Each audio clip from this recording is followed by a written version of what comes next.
So we're here on hole number 2 this morning, and these are 2 oaks that we are planning to remove for a couple different reasons. Reason number 1 being just the proximity to the edge of the fairway. They kind of interfere with a lot of play. They present a little bit of a safety hazard just with some of their roots that are growing on the surface, very close to the edge of the fairway.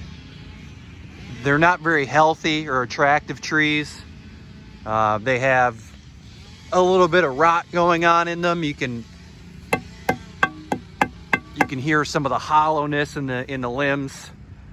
So it's better just to take them out before they fall down on their own. Another reason being, if you look, it's about 8:30 right now in the morning, and this oak casts a large shadow over here on 3 fairway.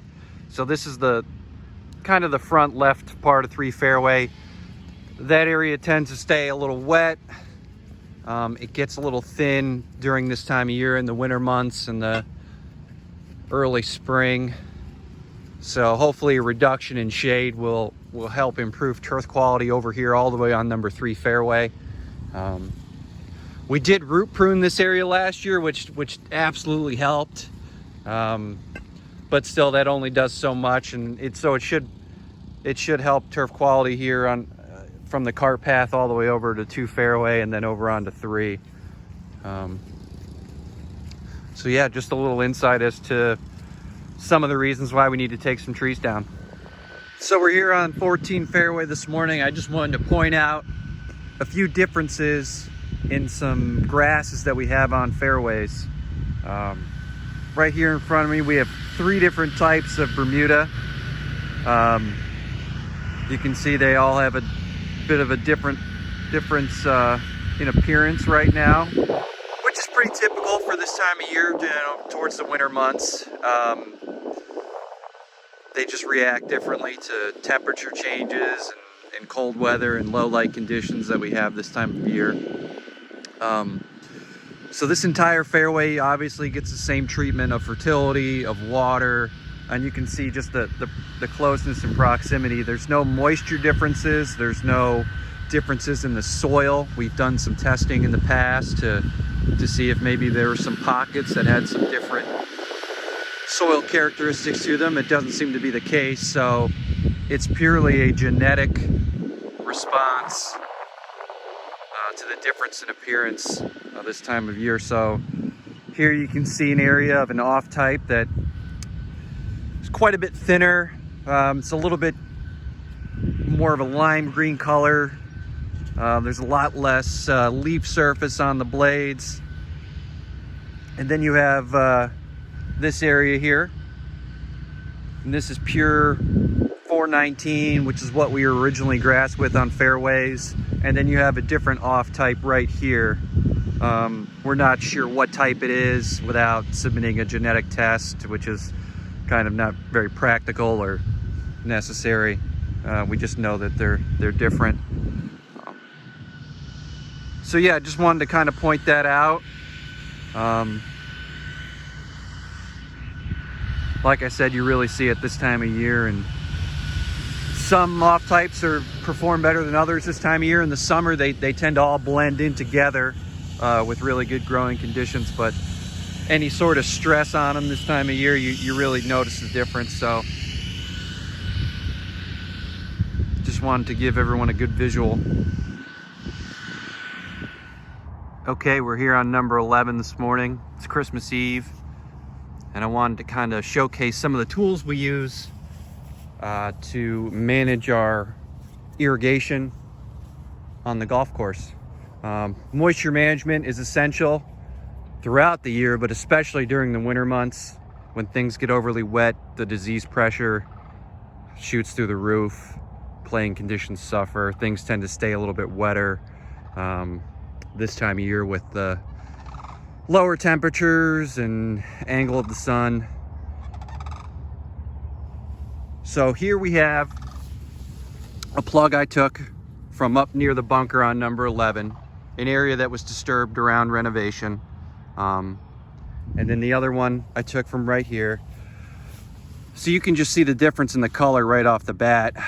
Quite a bit more sand in this plug here from around the bunker.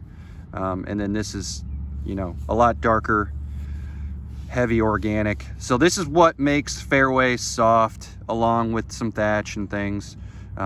Just the heavy organic, the heavy soils that we have here. Now the annual top dressings that we do during aerification will really start to add up over time, but it does take multiple applications over, you know, a few years to really notice the difference. So we're going to get there. But you can see just the differences in the soil. If I were to squeeze this, you can think of this like a sponge. It just holds onto water. It doesn't really drain out well. I can almost squeeze some moisture. You can see it right there. Okay. So it's just like a mud ball. Here is the area from up around the bunker. You know, I got no moisture coming out of that. It's quite a bit sandier. It was reading about, I think it was a 17.8 on the moisture meter, which is okay this time of year. Anything below 16, 15, you have to start thinking about adding some water. And then over here, right where I took this plug from in the fairway, our moisture meter says 35.6. So quite a bit of a difference there on the moisture level. Okay, so we know the moisture content was 35.6%. This fairway 11 hasn't received any irrigation or rainfall since the rain on Sunday. It's now Thursday, and it won't need any for the foreseeable future. We could really stretch our irrigation in certain areas this time of year. Very rarely, even in the summer months when the temperatures are a lot hotter, do we run entire fairways or entire programs watering the golf course wall to wall. The only time that ever really happens is after a fertilizer application or chemical application that needs to be watered in, for the most part. So very rarely do we run everything. So what we do is we have programs set up in our irrigation control system to where we have we've identified dry areas, and we put them in the program. And so we water, we call it our hotspot program. Now that gives us the ability to maybe only water 1 or 2 stations on an entire hole if we need to. So we try to do everything we can to precisely apply irrigation water only to the areas that are needed. And we use these tools, the moisture meter, just a regular old soil probe, to take a look at, you know, what's in the ground. We use our experience and what we're seeing out in the field to try to make the best decision on what and how much to water. But there's a lot that goes into our decision-making processes. You know, like I said, sometimes in a fertilizer application, even though if we've gotten rain the day before or a few days beforehand, it's kind of a necessary evil to water in that application, just from a timing perspective. But obviously we try to do our best and plan around those sort of things, weather events. That's why we're always looking at the weather, trying to constantly plan ahead. Okay, so we're here on 16T just to talk about divots.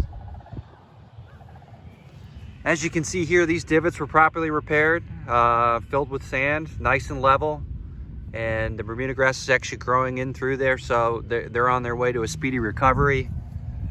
If we were to leave this divot here unfilled, the recovery time would be much slower and would result in an uneven surface because the grass would grow lower than the surrounding turf. So You just want to fill that in with some green sand. Step it down and swipe your foot just so it's level, and that's it. So just a few seconds every time you take a divot from a tee or a fairway, going to result in better playing conditions throughout the course.